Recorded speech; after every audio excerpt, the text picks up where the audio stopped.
Namaskar.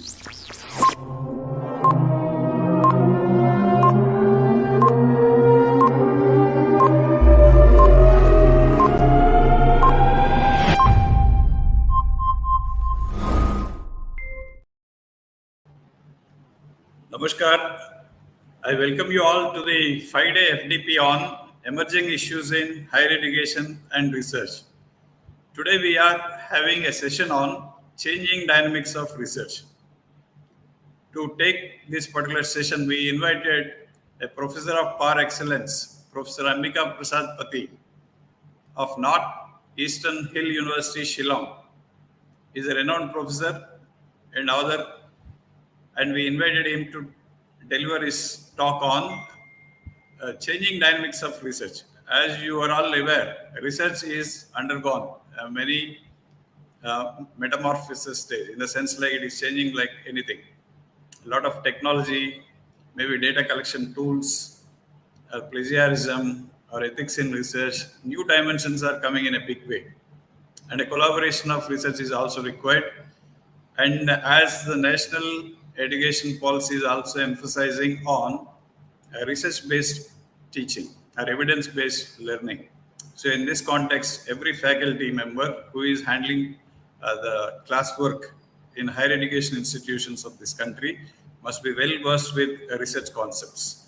So on this happy occasion, I welcome all the participants for this particular 5-day FDP. Now I request my colleague, Ms.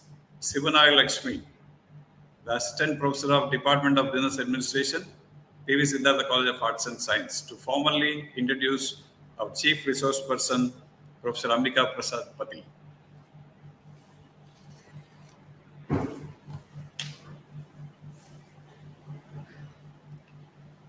Good morning, everyone.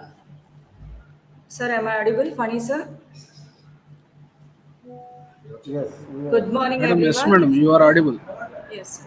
Good morning, everyone. It's my honor to introduce our esteemed resource person, Professor Ambika Prasad Pati, a renowned professor of commerce at Northeastern Hill University, Shillong, with over 27 years of experience.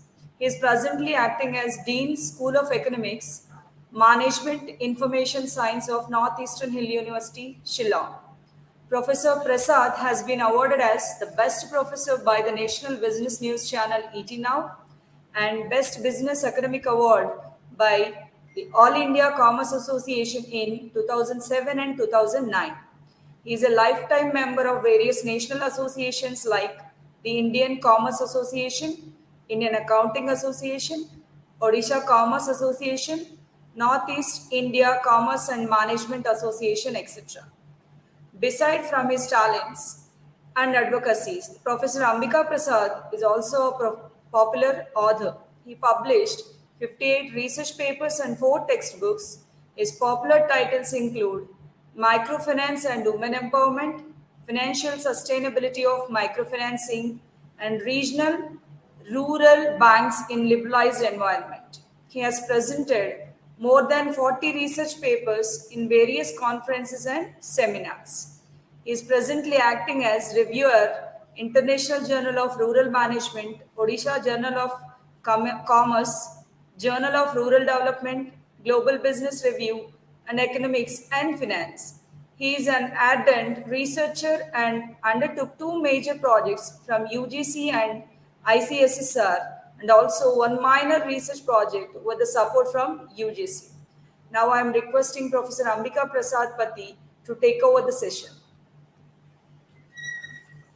Yeah, very good morning to Professor Jampala and your team, and to all the participants in this program.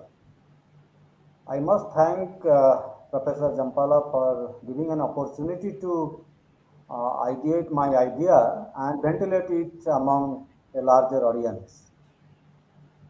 The takeaway definitely from this session will be for me. I don't know what will the takeaways of my audience, but I am going to be more benefited. That is my takeaways. So I am expecting that during this presentation, all the audience, whoever are there, they will ventilate their ideas to me uh, during the session as well as after the session also. They are most welcome. So, as in the introduction, Professor told that the dynamics of research in India, particularly in India, is changing very fast. We are no more the research nation as we were 20 years before. We have changed a lot because of so many factors, and which we will be taking up or discussing during this presentation. The exact topic which I am going to deliver is changing research dynamics and with reference to Indian higher educational institutions. So when we go to research in higher educational institutions, we can compare this research as nutritious food to human body. We know that we require air and food to survive. Any educational system, any higher educational system can survive with the support of teaching and minimum research. But when you talk about research in the contemporary world, we require very good research. So there should be a higher focus on research and innovation in all the higher educational institutions, particularly in India. We know that Indian education system over the years, particularly in higher educational system, the enrollment ratio is quite low, which we'll be talking in detail. Because of that, the emphasis of successful governments over the years, be it state government or be it central government, has always been on the aspect of enrolling more and more students every year. The emphasis on increasing the gross enrollment ratio is one of the top priorities of all our educational policies, including the National Education Policy 2020. But the time has come to give equal emphasis on classroom teaching as well as on research. So this is one of the important thing we should understand when you explain or we talk about the dynamics of research, particularly in higher education institutions. So let us look into what is the present setup of Indian higher education institutions. As per some of the data which is available, we have roughly 33,000 colleges and 1100 universities. These two setup of institutions, they fall under higher education institutions. That means the undergraduate education, postgraduate education, and beyond that. All of them, they fall under higher education institution system. And the number is staggering. 43,000 colleges and 1100 universities. And as per the UGC, the last year data, which is given in this slide, we have varieties of universities, and out of that, 56 are central universities and central government institutions. 460 are state universities. 430 are private universities, and there are few deemed to be universities, 128 in number. Similarly, under section 12B, which is another section of UGC, there are near about 400 universities in India. All these educational institutions in higher education, they are spread across both in government sector as well as private sector. They are spread over across all the states and union territories. That means geographical spread is also there. And they are run under different management structures. Some of them under purely private, some are purely government, some are in PPP mode. And most importantly, they are experiencing different resource base. all are not at par so far as the resource base is concerned. Some of them are nicely funded, some of them are less funded, some of them are privately funded, some of them are adequately funded, some of them are not adequately funded. So Indian higher educational system, when we talk about, then we have lot of players in it. The ecosystem of our educational system consisting of central government, where Ministry Education is the highest body. Then there are different regulatory bodies in different aspects of education. University Grant Commission, which look after science, arts, commerce, general education stream, that is non-technical basically in nature. All India Council for Technical Education, which looks after technical education, including management and engineering and other technology. Then we have National Board for Accreditation. These are accreditation boards are also there. Similarly, all the state governments, they are also an important component of our entire ecosystem of higher education. Similarly, we have many regulatory and accreditation bodies, those who give us a certificate that whether we are doing good or we are not doing bad. They rate us. The popular one is your NAC, which accredits most of the central universities, state universities, as well as colleges. Bar Council of India, which regulates our law education in the country, and Medical Council of India, which regulates the medical education. Apart from that, we have universities, colleges, as I told. We have many research institutions. Prominent among them are ICSR, Indian Council of Historical Research, ICHR, and Indian Council of Medical Research. So these are just few examples I am giving. There are plenty of other research institutions across India. Faculty, staff, and students, will come to that. We have industry and employers who are also associated in this ecosystem. They're part of the ecosystem. Industry, they need good quality students for the employment. So they also require good students for their research and development programs.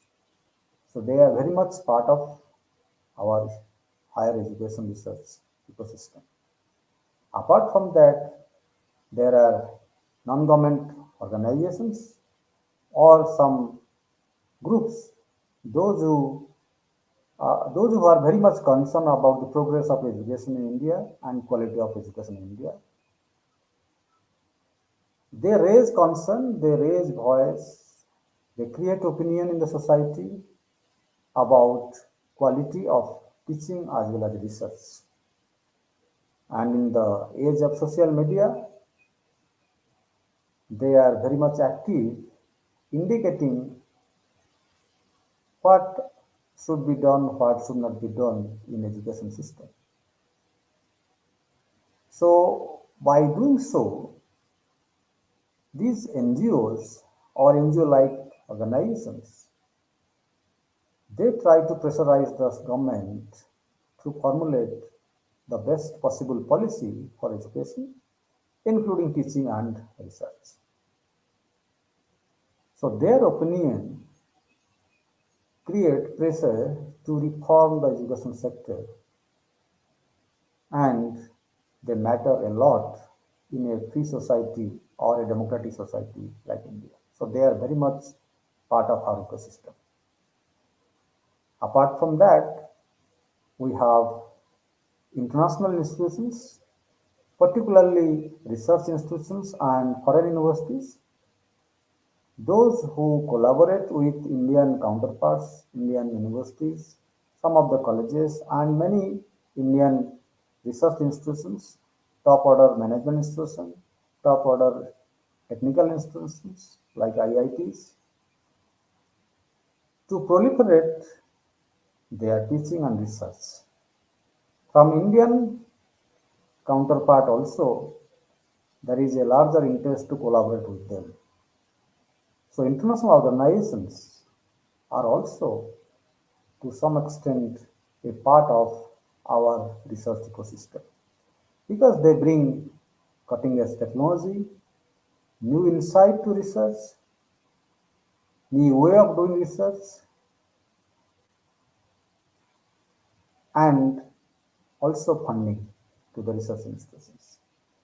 So if you look at who are the players in our ecosystem, research ecosystem, there are many. Above all these players, society expects a lot or they also participate in different forms. All the parents, all who reside in society, they have a lot of expectation from the research ecosystem or Indian higher education institutions. So all these players, they have different role to play. Their role vary as per their positioning in the society, where government normally provide the policy support, to a great extent funding support. Regulatory authorities, they provide day-to-day management policy support. They try to regulate the quality and quantity of educational expansion. Universities and colleges, they provide platform to proliferate research and education. Faculty, staff, and students, they are different in nature and they deliver their own acumen in classrooms like faculties. Students, they are eager to learn and staff are there to support faculty and students. So the players, they play different roles in the ecosystem. So this is a basic understanding of our higher educational institution ecosystem in India. Let us come to some of the details. The most important aspect of this research ecosystem is human resource. If you look at different categories of human resource we have in our research ecosystem or higher educational, basically higher educational institutions, as per the All India Survey of Higher Education 21-22, the total number of students in India in higher educational institutions stands at 4.33 crore. Sometimes we get baffled with this number. This number is more than many of the total population of many of the nations in the world. So it is a huge population and we have to address. So this is one of the most important resource we have, the students. Similarly, to cater the needs of students, we have more than 15.5 lakh faculty members, around 57% of male and the rest are female. Sometimes we feel that this number is still less because the teacher to students ratio in India is not very ideal. We require more number of teachers. So where the students are plenty, our number of faculty or teachers are not commensurating with that number. This is one of the indications from this number. Come to the quality of our publication, which is also indication of our research ecosystem. Because of less number of researchers in India,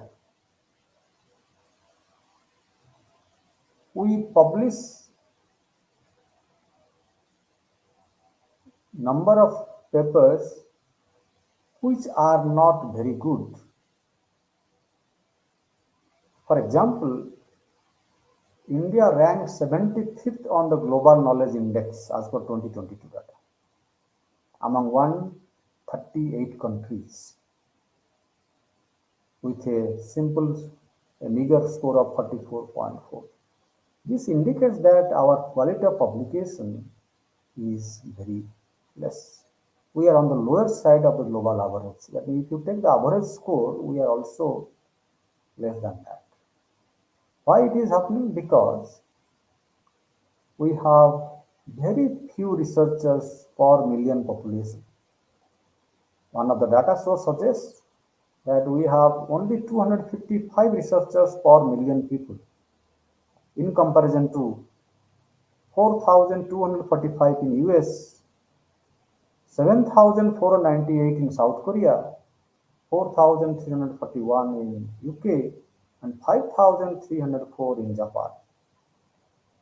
So if you look at across the continents, like American continent, European continent, and Asian continents, we are nowhere. We are only 225 per million in comparison to 7,500 in South Korea, 5,300 in Japan. At least we can compare these two nations because they are Asian nations.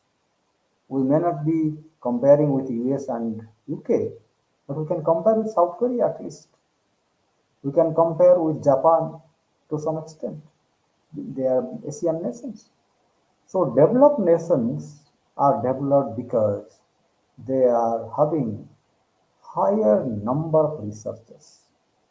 That's why research is just like nutritious food to the human body, not food. Our number of students, our classroom teaching, this is okay. This only to make us wrong. But if you want to compete in the global platform, we have to run very fast. So researchers are required. Research inputs can only enrich our classroom teaching. That's why we have to increase the researchers. This is one of the points which is coming up. Second aspect, what is our resource base? How we are put today? What is our position today so far as the financial allocation to research is concerned? If you look at the total allocation to education in India as per the Economic Survey 22-23, the total allocation of national or state level expenditures comes to around 3% of GDP only. Whereas NEP talks about 6% allocation to GDP. This is as per 22-23 economic survey.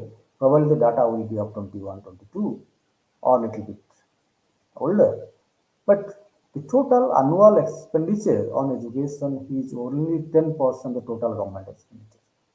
Whereas the UNESCO is telling that we should spend at least 15% of our government expenditure to education. That is UNESCO prescription. In 23-23 budget itself, we had allocated 113 lakhs crores of rupees. That is 1.1 trillion of rupees. The huge number is very big. But when you divide this number per capita population, it is very meager. And you look at the higher education allocation, it is nearly 44,000 crores, out of which IITs they themselves take more than 25%, that is around 9,000 crores. So what is left after this? It is only 35,000 crores. So this 35,000 crores is spread across so many universities and so many colleges which are funded by government. There are so many semi-government colleges are also. So the per capita allocation to educational institution in higher education system in India is very, very, very less. Another data which is from the World Bank Our central budget allocation to education is 4.6% of GDP, whereas developed countries they have more than 5%, like US 5.6, UK 5.4, Australia 5.7, France 5.2. But we require 6% because we are underdeveloped. We require more allocation. The minimum requirement as per NEP, National Education Policy, is 6%. And as I told, this allocation mostly going to the technical education. So for non-technical education, the allocation is very less. Coming to the focus area research and development, the central government share is only 45.4%, where industry has contributed 36.8% on the of the total research allocation or spending in India on research and development. That means state governments across India they are spending very less on research and development. This is one of the things which is coming out of this data. So this data in total talks about resource crunch. Then the third aspect, let us come to the policy. What is the policy support? The present setup. As all of us know, the idea of national education policy is to enhance the gross enrollment ratio to 50% from the present level of approximately to 30%. It is not 30%, little less, but it is close to 30%. So the emphasis is on quantity expansion in national education policy. Though quality is there, quality mention is there, attempts are made to enhance research at undergraduate and postgraduate level, but the major emphasis is still on how to improve the gross enrollment ratio. We have initiated undergraduate research. In the 4-year scheme of undergraduate syllabi under NEP 2020, the last year can be devoted to honors with research. That means at undergraduate level, our students will now be exposed to research environment. They will learn how to do research, how to collect data, how to analyze the data, how to write a report, how to develop a thesis or research work. So this is a big initiative by the present government to enhance the visibility of research in Indian higher educational system. Similarly, in postgraduate also, NEP has advocated or it is advocating research. Maybe research for a 6-month period in the last semester or for entire 1-year program of research can also be there in postgraduate level. So second year can be fully devoted to research. So there is an increased emphasis on research by the government of India. So this is a new policy development in the last few years. Another development through NEP, establishment of a National Research Foundation. This is basically to address the issues of quality of research because of which Indian higher educational institutions are not figuring anywhere in the global ranking. As all of us know, our universities are precariously placed in the global ranking of universities. We are mostly below 200 or below 500. Rarely institutions are figuring in top 200. Probably we don't have any institution in the top 100. Maybe few departments of few institutions are figuring, but the environment or the picture is not very good. Keeping those things in view, National Resource Foundation is envisaged through National Education Policy 2020, where the government thinks that this will be an independent body headed by independent researchers, scientists, so that there will be good research and innovation across all the higher education institutions.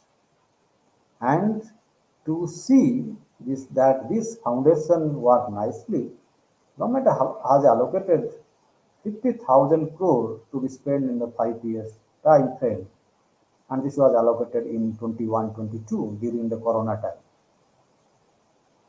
But the last allocation was meager 2,000 crore. This was the first time allocation to this funding scheme, and we have only received 2,000 crore, and I do not know what is the activities taken up because this is a recent development. So if you look at the ground reality of Indian research ecosystem right now, we can summarize that we are under resource constraints. We are having huge number of students and reasonably good number of teachers, though the teacher-student ratio is not very ideal. But our research quality is very poor. One of the data shows that so far citation is concerned, we are ranked at 153. 30% of our papers are not at all cited, which is 20% in United States and China. That means whatever research we are doing, we are publishing a lot. We are the world's third most prolific publisher. That means we are publishing a lot because it is a big nation so far as the number of population is concerned or students are concerned. Number may not be a concern for India research, but the quality is a big concern. And when we look into the national education policy, the priorities of government, successive government, not only this government, probably the research is less focused, rather the teaching and quantity of students or entry of students to the institution is more focused. The priority is little bit misplaced or there is a less priority on research. And most of us know our public institutions, those are run by state governments and central governments, they don't get or enjoy the actual autonomy they ought to get. So the autonomy is to some extent curtailed, so they cannot take up research programs whatever they like. It is mainly because of resource constraints. They cannot develop world-class laboratories. They cannot bring good equipments. They cannot purchase huge database, global database. So the resource constraint is also limiting their autonomy. That means they cannot do anything whatever they like because there are a lot of problems. The another problem which the reality is we have a poor industry academic linkage. Our industries are not yet linked properly. We have no tie-up with industrial houses. We don't have a policy to this effect that all our big companies should be tied up with good research institutions and university. That is not there. So this is the basic ground reality of higher education system in India. So let us come to the dynamics. So when you try to understand the research dynamics, so what we are trying basically, what we are looking for, what we need to understand. So these are some of the aspects, and if you understand this thing, we can understand the research dynamics. We have gone through the resource aspect, that is finance and human resource. As we have discussed, there is a constraint of finance. There is a lot of problems with state universities. Even if central universities are also not getting adequate funding, research institutions are not promoted as they should be, and state universities are, in most of the cases, are not funded licensed. So we have a constrained environment so far as the flow of finance to research institutions or good universities to undertake good research is concerned. This is one of the important dynamics we should understand. Our human resource, the number of students are growing, faculties are also growing but at a slower pace. But what is the dynamics behind this? In the both the cases, the quality is coming down because of so many other reasons which we will be discussing during the course of discussion of presentation. That how our faculties are not able to deliver or how our students are less interested in research. Our networking of institutions within India and beyond is also another point to understand. Till date, till the national education policy is launched, we are not talking much about interdisciplinarity. Our research focus was not going beyond our own department or own study area. We are always in a small setup. We are thinking a little bit narrowly. But now the emphasis is on interdisciplinary research, interdisciplinary teaching. So this requires a lot of networking of institutions across India and across the globe, so that we will get access to the expert advice, will get access to cutting edge technology, and probably will get access to new funding sources. So the networking of institution is also to be properly understood. We have MOUs of universities with other universities, which is a recent phenomenon. Every university, every colleges are now going for MOUs. But how many of them are really in practice? Are you really working on them? We have made so many MOUs during last 3 years of launching of national education policy. If we assess the performance of those MOUs, it will be very sad to know that hardly 20% of them are effectively working. That means either we have not started anything or they are not working at all. The third dimension we should understand that visibility of our publication. So when we talk about research environment, quality of publication is very, very important. As I presented the data just before, that we are poorly ranked across the globe so far as the citation is concerned. 30% of our publications are not at all cited by anybody. This is one of the most important predicament for our research. This indicates a poor quality research outcome of our efforts. Whatever money we are spending, probably they are not yielding in good quality publications or good quality research. We are still harping on publications which are not in quality. So why this is happening? Because what I feel as an academician, we are here to emphasize good quality publication linkage with career progress. Our career progress is not to a great extent based on quality of publication. It is still number of publications. This is my take on this. Then fourth dimension, which we should understand. the policy support, the government priorities in recent days, how the priorities have changed, what government thinks about it. We have to understand. I will discuss this in detail. Handholding and capacity building infrastructure. This is basically training and capacity building infrastructure.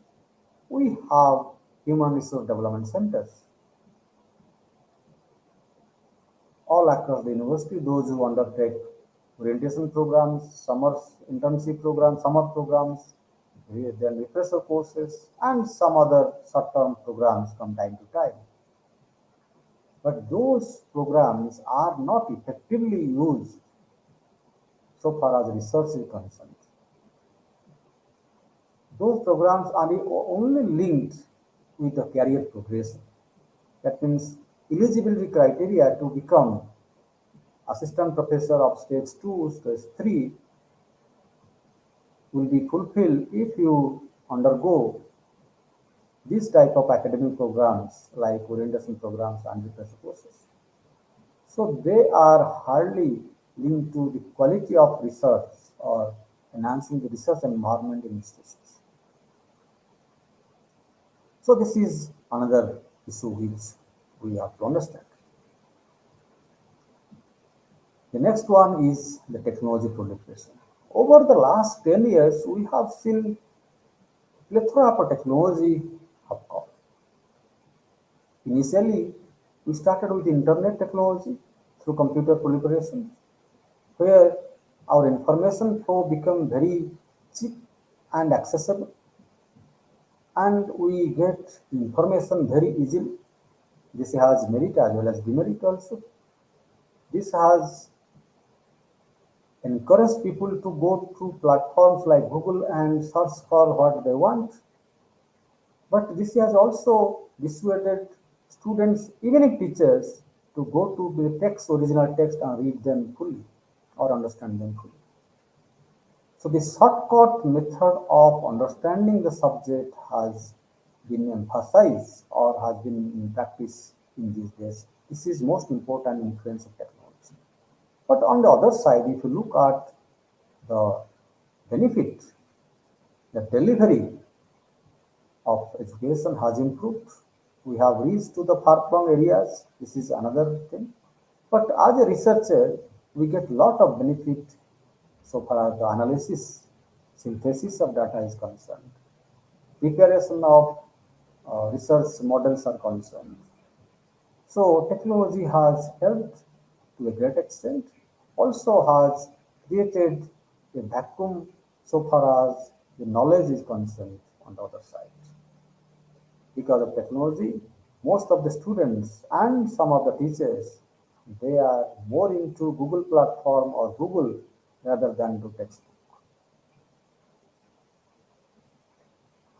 Another dynamics in research which has been emphasized again and again by the government of India recent days, that we should address the grassroots problems rather than looking at very high research areas. In university particularly, we should look at the immediate society, what are their problems, and we should try to solve them. This is another development of the new dynamics in the research. So our research should be addressing the need of the society. Another most important thing which is to be understood is copying or plagiarizing. Because of the access of information through internet technology, people have started using them in their research work. So this has encouraged many plagiarism, but we have also developed softwares to check those plagiarism. People have developed a habit of collecting data through Google Forms. Now, Google Form is one of the ways to collect data, but the authenticity of this type of data collection method is always questionable. whatever data we get through this form are one type of anonymous data set. Whatever people feel they enter in the Google form, but we do not know whether they are good quality data or bad quality data, whether they are accurate or they are wrong. Because of the machine intervention only or technology intervention only, the collected data is always under the cloud or under question. So when earlier days we used to go to the field and collect data, at least we are looking at the person and how he is responding, whether he is responding nicely or not, correctly, he is telling the information or those things are there. But now things have changed. So the ethical issue of both plagiarism and data has also cropped in. So when you try to understand the Indian research dynamics, maybe in across the globe, I do not know, but most of developing economies must be having this type of environment right now. We have to understand these aspects so that we will go for a better solution. So when you understand these dynamics, we try to see the challenges, and when you understand these challenges, we will try to give some solution to them. So when we look at the finance, over the years, the government funding, as all of us know, is now cautiously spent. The liberal funding of central government and state governments is dwindling, is cut. No more government is interested in funding researches which are not contributing to the society or immediate problems of the society. So the priorities have changed. While government fund these institutions, sometimes we found that they are also not adequate. Keeping the inflation in view, the size of increase in the budgets of central government and state government sometimes are just covering the inflation. That means there is no extra funding from year to year basis. If the inflation is 7% at retail level, the increase in education is 7%, that means there is no extra funding to education sector. This is one of the dimensions we have to understand. This is a big challenge. That means government is not allocating whatever funds are required by institutions. On the other hand, we are aspiring to be a developed nation. We are aspiring to be a self-reliant nation, which will require a lot of research and development. Homegrown research and development is required if you want to be self-reliant. So there is a disconnect between the growing aspiration of the nation and the funding by the government. So government is emphasizing on public-private collaborations. Government is telling that you try to generate fund of your own by collaborating with private institutions around you, or maybe from different parts of India, or maybe across the globe. So this is one of the most important dynamics which has been added to the funding pattern of research institution or research programs. And government is trying to say that you link with corporates. You try to generate internal fund. That means you go for self-financing course and generate fund. You bring alumni to your networking, to your loop, and seek funding from them also. Apart from that, you can also seek philanthropy from big business houses and corporate houses. So if you look at these aspects, government apart from its own allocation is also telling institution that you explore other sources. And rather the other sources are going to be more important in future. Government sources will come down and all the resources will be one day raised from these sources. That means there will be minimum funding from the government of India and state governments all across the country. This is going to be a big challenge for publicly funded institutions like central universities, like state government universities. The second challenge, it is very commonly known that how our good brains are going out. Brain drain we rather increasing these days because of purchasing, because of our per capita income increase in the last few decades. People have become a little bit richer, so the accessibility of foreign education has increased. Parents are sending their children to do graduations, which was only limited to technology in previous years. Now, in social science, also students are very much visible all across the world. So, Indian students are there in plenty in US and Europe. That means the talented brains are going out, and we don't have a policy on by police are putting a check on this trend. Rather, we are encouraging people to take educational loan and live and do whatever they like.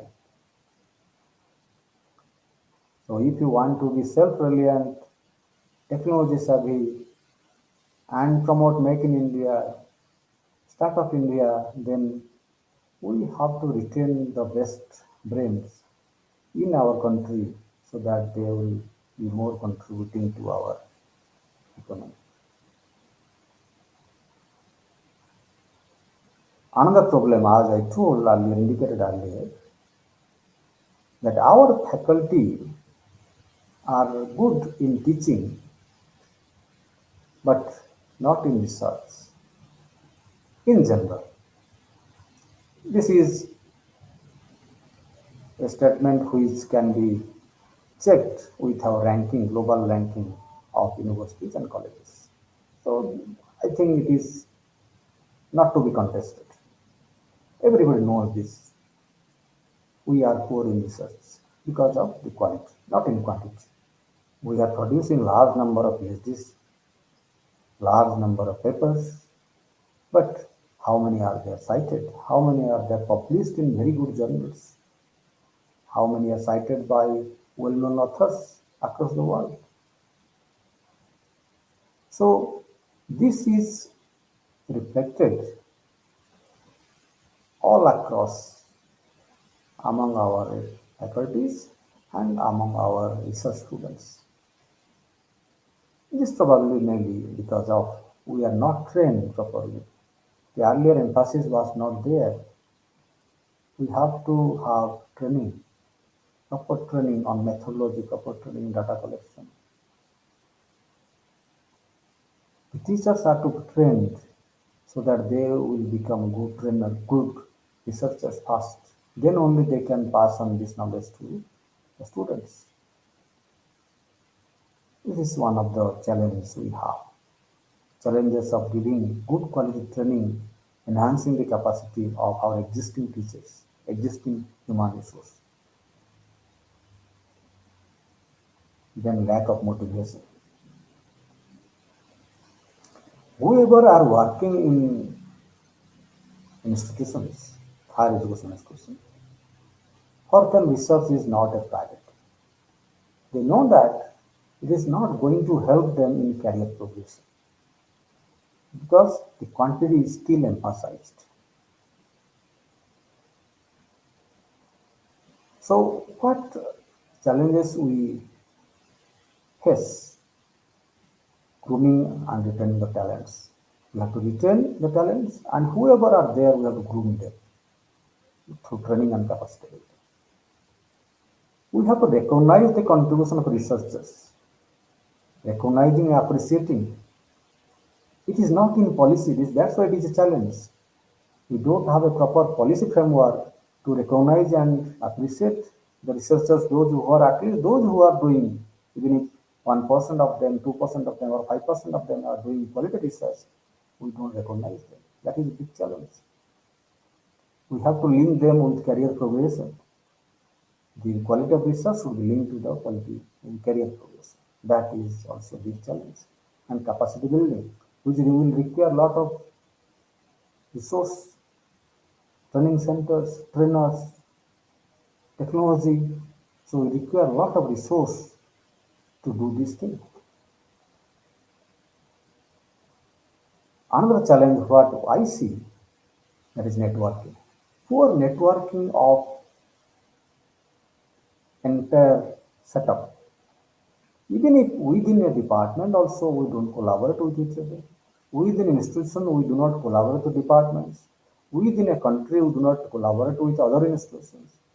So we don't have any collaborative effort.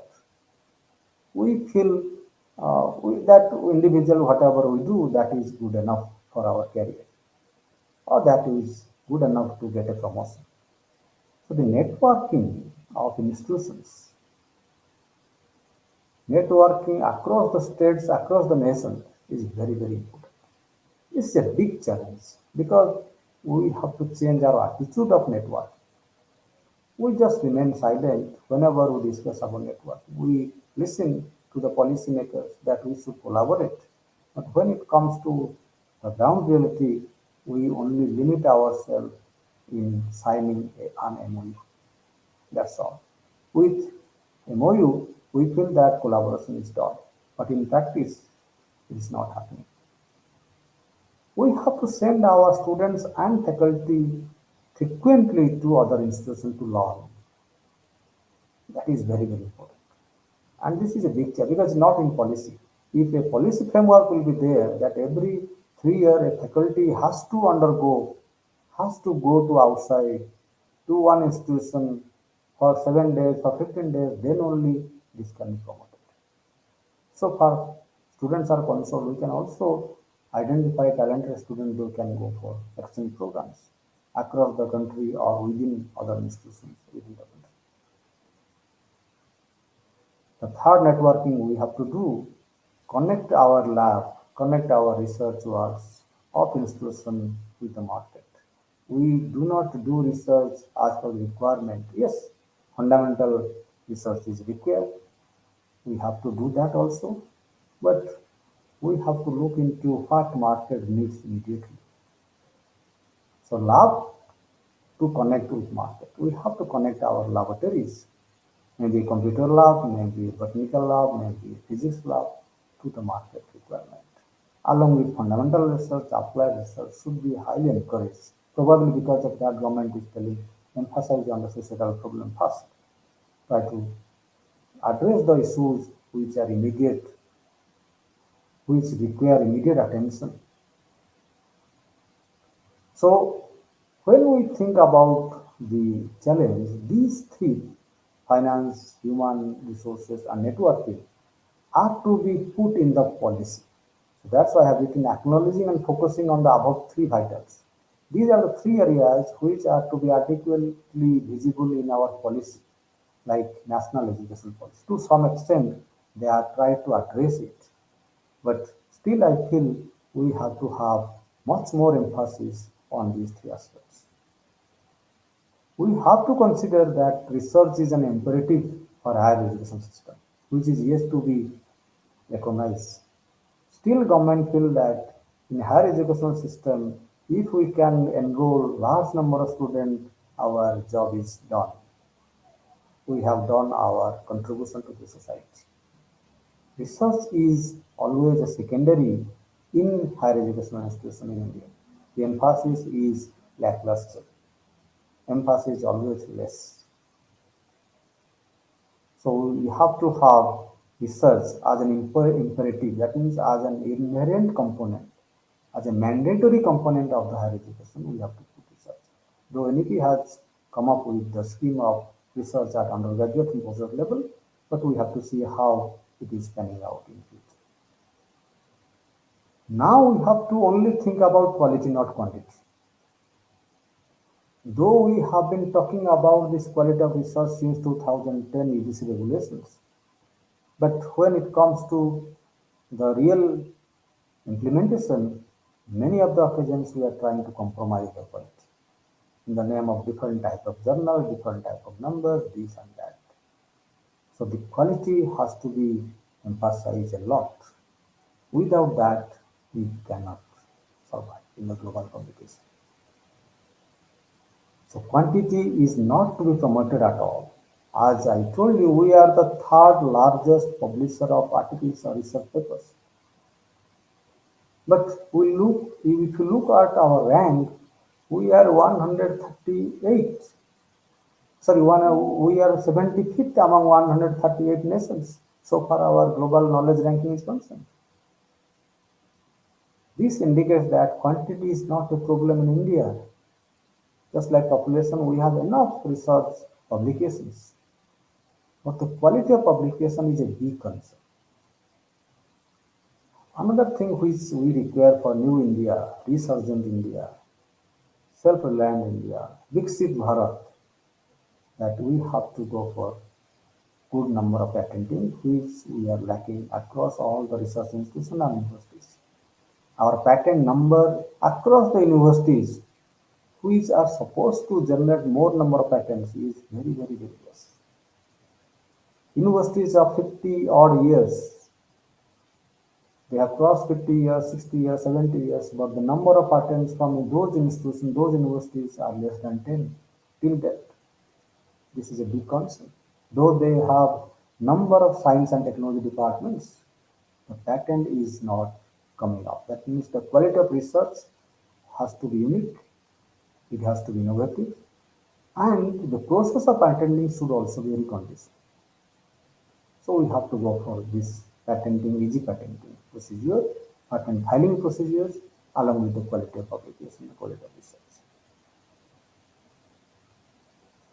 Data availability is a big concern. We don't have a good policy to support data. When a researcher works, he requires minute or grassroots level data. The most important concern in India is data collection and preservation. We don't have good environment or a policy where we preserve our data just like any other nation.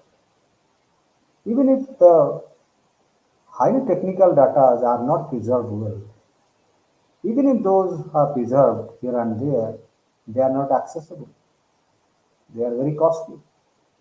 So all the researchers, they are not getting access to national level data, Indian level data.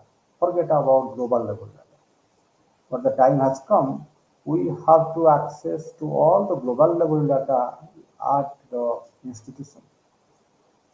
At the institution itself, data networking should be very robust so that all the faculty, all the students get access to the data requirement.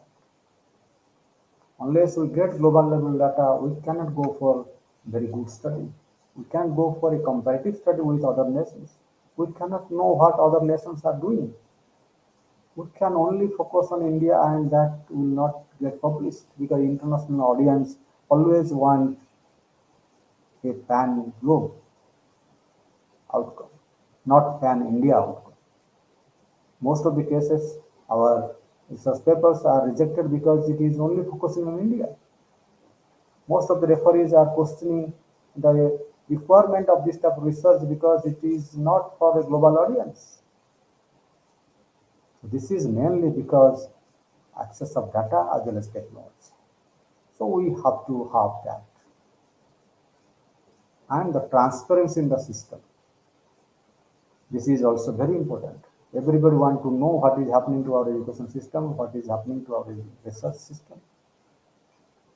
So we require policy support in all these areas, not lip services. It has to be in black and white so that they can be linked to our career progression. Our service conditions are to be linked with this type of research and this environment.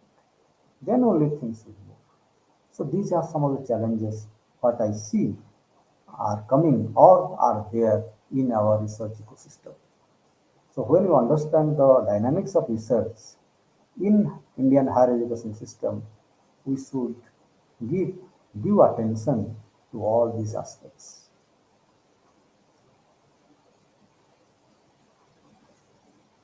Let us come to the changing dynamics. The topic is all about what is changing over the years. Basically, I am looking at this change in the last 10 years or so, or maybe 2 decades. Over the 2 decades, what are the changes happening in Indian research ecosystem? How the dynamics is changing? What are the areas of change? I have identified these 4 areas which I feel we should discuss, we should know. Government priorities have changed a lot over the years. Though the priority remain are the quantitative expansion, but the dimension is a change dimension. From singular subject emphasis, now we are talking about interdisciplinarity.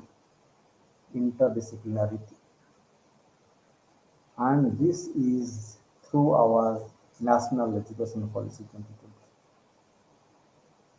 We are giving freedom to the students to move from one stream to another stream, one discipline to another discipline whenever he likes. We are allowing him to study science with commerce, with arts, all three together. We are thinking about a student-centric education system. Whatever is good for the student, he is the best to understand and he should be given a chance to pursue that type of career. That is the basic purpose of this national education policy. It is no more institution-centric or faculty-centric. It is rather student-centric. Freedom to student is the backbone of national education policy. So he can move from one stream to another stream. He can move from one institution to another institution. He can take a break in between his study career also. He can choose whether to be only getting skill or to go for only academics, higher academics with research. So a lot of options are now with the student. So this is also changing the research dynamics. In future, when the student will come, he will come with a preparation. If he wants to come research, he will come with a background of research because at undergraduate level and postgraduate level, he will be already exposed to the research environment. So 5 year hence, when we get students at postgraduate level or for our PhDs, we will expect that they are well equipped with minimum research knowledge. Their background will be definitely better than the background of the students which we have right now. So far as research is concerned, because NEP is telling that you have to start research at undergraduate level. NEP is encouraging that they can directly go to PhD programs. So this is a new emphasis or new priority or a change in our education policy. The second emphasis, as I told you, government is again and again telling that we should go for problem solution. We should not stop identifying the problems. Rather, we should provide solution. Our research should provide solution, and that immediate solution what we see around us, around the institution. So government is telling that you adopt villages, contribute to societies. In NRF ranking and NAC ranking, we also have some component of this type of activities. What are institution contribution to the immediate society? So we are looking at research which will have some grassroots applications. This is a change in the government priorities. The fundings are also linked to this. Government is telling that you have to collaborate with all the industries around you. So far as technical support is required or so far as financial support is required, you have to have good collaboration so that our students will get some employment. So along with the skill education, if there is a collaboration, then naturally the industry will come forward to absorb this output from the institutions. So the funding on the one side is coming down from the government side, but there is a lot of scope to enhance this funding from the private space. We can collaborate, we can directly collaborate with an industry and we can generate a lot of fund from that source so that our students will be directly engaged by that particular industry also. For example, since I am placed in Meghalaya, we have a lot of cement industries around us because limestone quarries are plenty available here.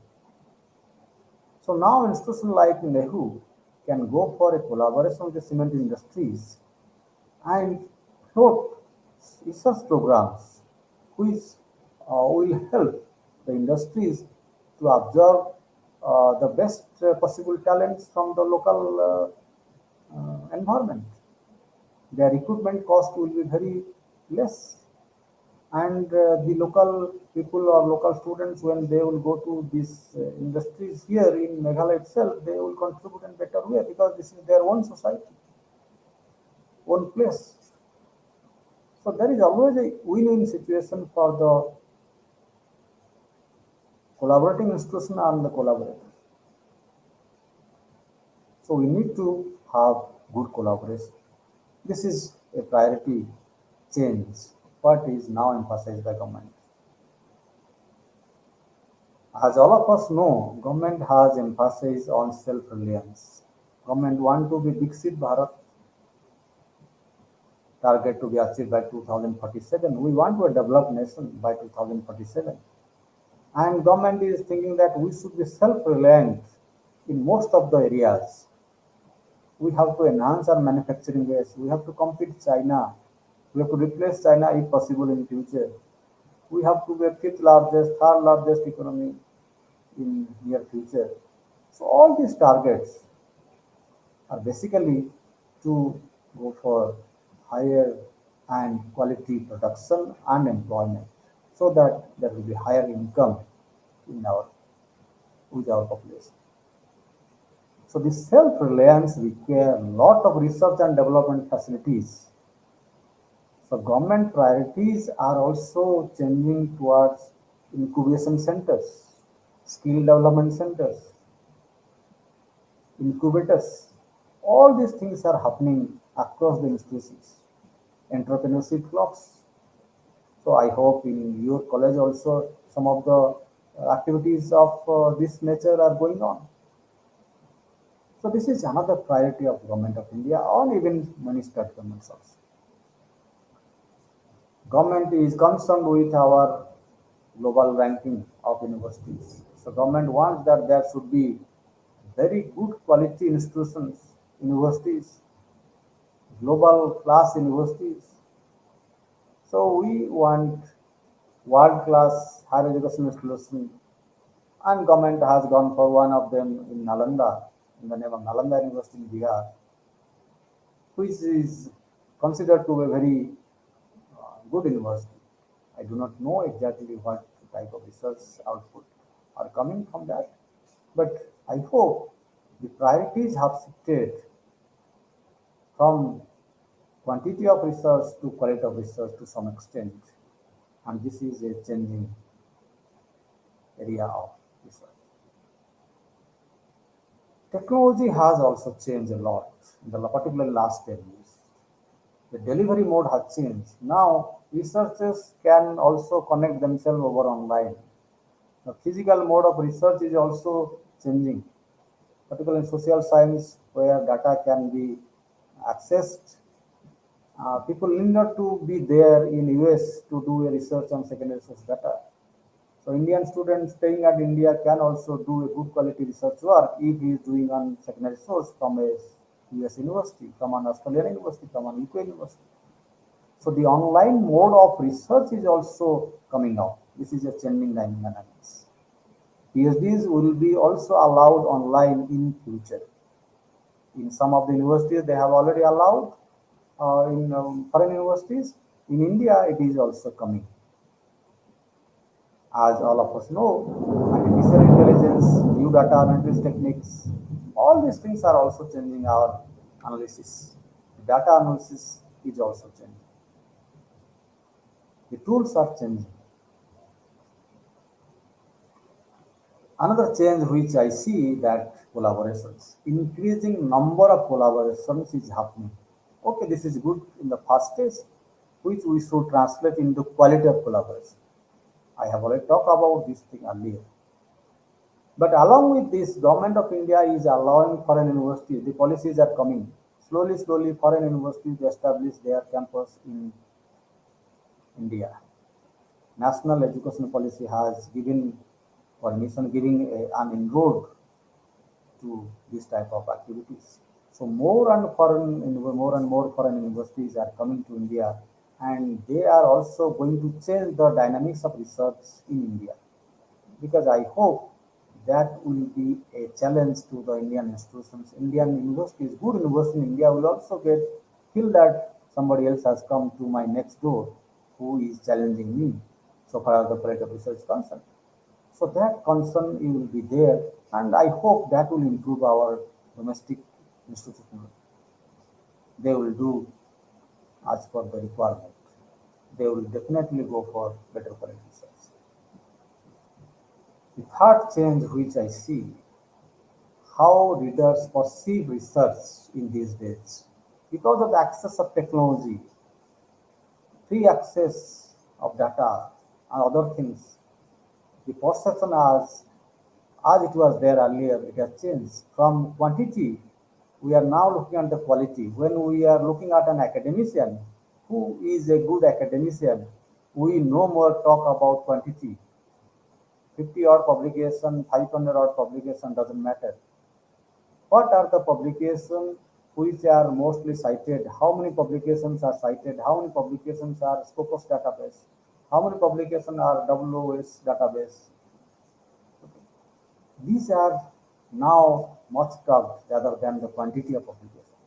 So the readers, those who know the research, those who want to know about the Indian institution, they have enhanced access to this type of information. This is one of the changes which I see. This will pressurize our researchers to do well. Another thing is plagiarism. Information availability has increased, so also people are trying to very smart to plagiarize the things. AI tools are there which synthesize and give summary, and researcher need not to write anything. So there is a big issue coming so far as the plagiarism concerned, which is an ethical issue. So these together, they are changing the dynamics of publication and it is quality. So what I see in future, we will shift from quantity to quality, and we will see that all our researchers will be into this platform, quality publication platform only. Then what we will do? We have understood the environment, we have seen the ecosystem, we have seen the challenges, and we also see what is coming in future, the changes. And what I feel, we have to prepare ourselves.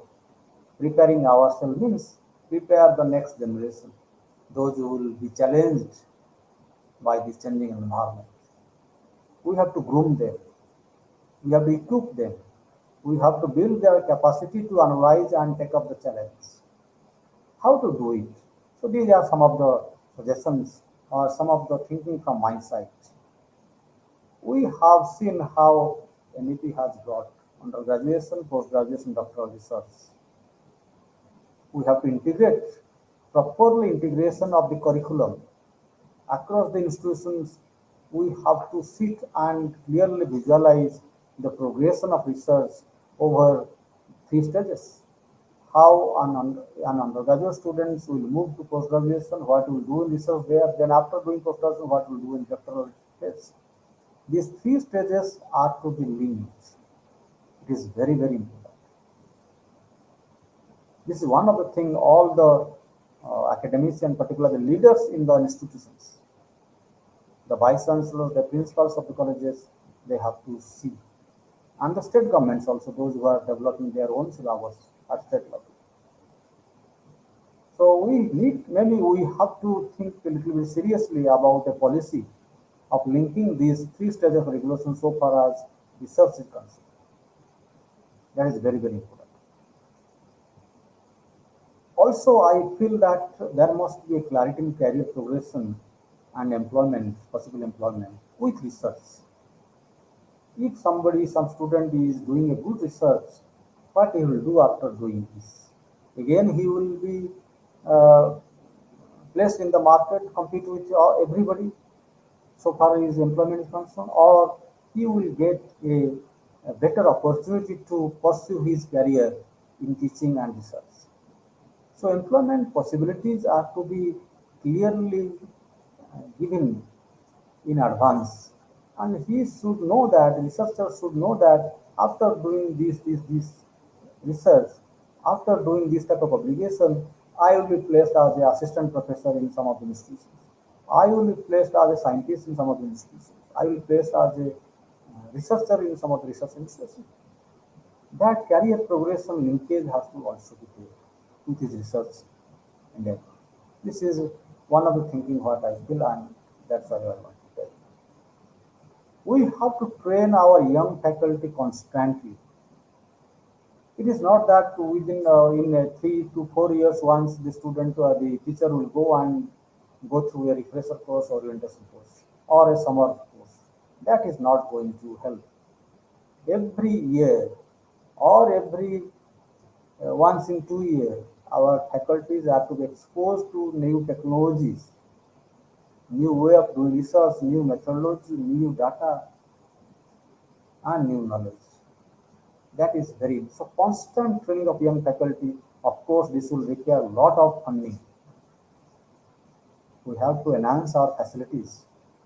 The present day facility of human resource centers, which is known as Madan Mohan Malavya Institute right these days, centers, they have to equip with more numbers of program, more number of faculties, new technologies, all these things.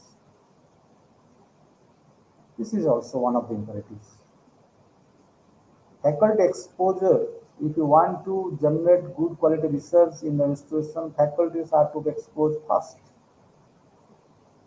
They have to undergo proper collaborative training programs, maybe beyond India. They should visit good university across the world to gain some knowledge how they are doing their research. Even same data set they are using, then how they are publishing good quality papers, why we are not able to publish. So for this, a policy support from the government is very much important. We need to have a policy framework for this. This is very, very important for us. So regular interaction with higher education institutions at global level. We have to tie up with global level institutions for this type of exchanges, faculty exchange and research scholar exchange. Our faculty should go and get some training there, and their faculty also should come and train us here. So that is possible. We have to expose our faculties to the global knowledge base. The most important thing which I feel always sorry about that even if we are doing good research, we are not acknowledged, we are not appreciated. And linkage with our career progression is also not there. Still quantity is ruling the roost. Still people are getting appointment because they have published this number of papers in this listed journal, care listed journal, this that. But we are not talking about quality. We have to add a quality dimension to this quantity so that the researcher will be encouraged to do good quality research. Otherwise, all our efforts will fail. Because if he sees that a person who has done something on quantity is better placed than him in the career progress, so he will get disappointment. He will be frustrated. He will never be a good researcher in future. If he sees that his efforts are not appreciated by the authorities. This is one of the concerns which I always share among my colleagues and students. So finally, what I feel that researchers should be respected. Their efforts should be publicly acknowledged. Universities should publicly declare that we are having very good researchers, they are doing very good work. Institutions should award them in annual functions, for example. So acknowledgement is very, very much required. Everybody, as human beings, we require acknowledgement also. Our efforts should be acknowledged. Why not? If we are putting up a lot of effort and we have produced something good for the society, why society will not acknowledge that? Let us begin with this type of policy. So I hope I have taken a lot of your time. Thank you very much for giving me this opportunity. Now I will request Professor Jampala to come in. Please. Sir is right now a little busy, so we'll go with the question and answer session, sir, right now. Yes. Okay, sir. So, anyone from the faculty can go for question. Like you can have your questions on the screen, or you can chat them and type. So funny, sir. Yes. Any question is there? Madam, at present we don't have any questions from the participants. Anybody has raised any question or comment? So how many participants are there? Yes, sir. We have participants, but anyone with the questions, you can type your question in the chat box so that sir can clear.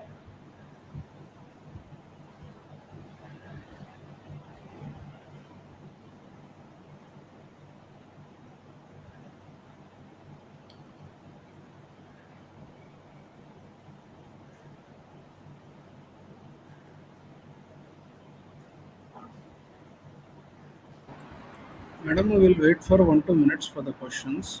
Okay, sir. Otherwise, we can conclude the session. Okay, sir.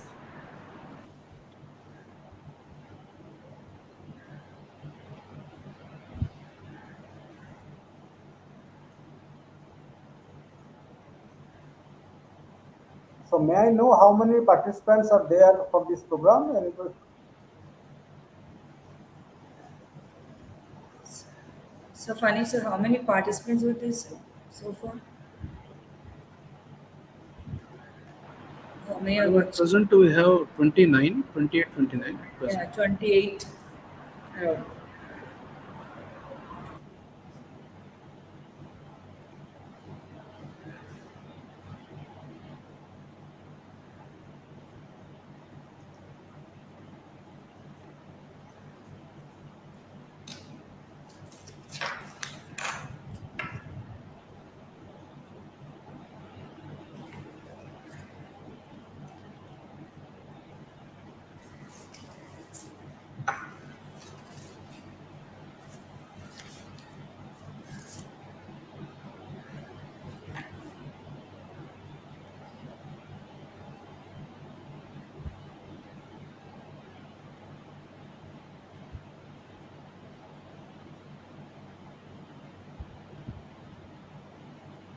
Anyone? Anyone? You can type your questions on the chat box.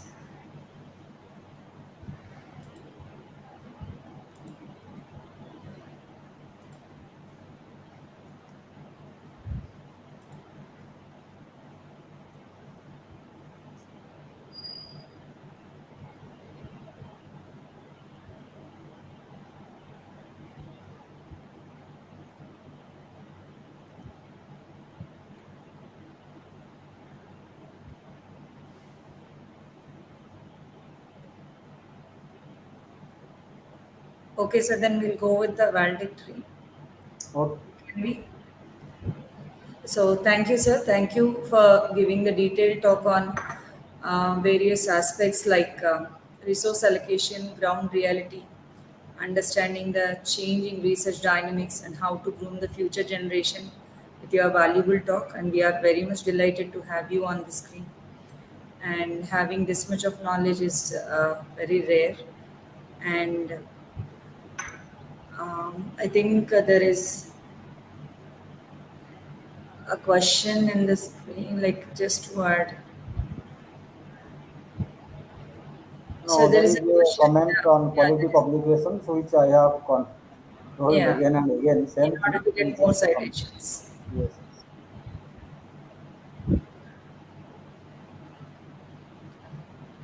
So will you go with the clarification, sir, or shall I continue?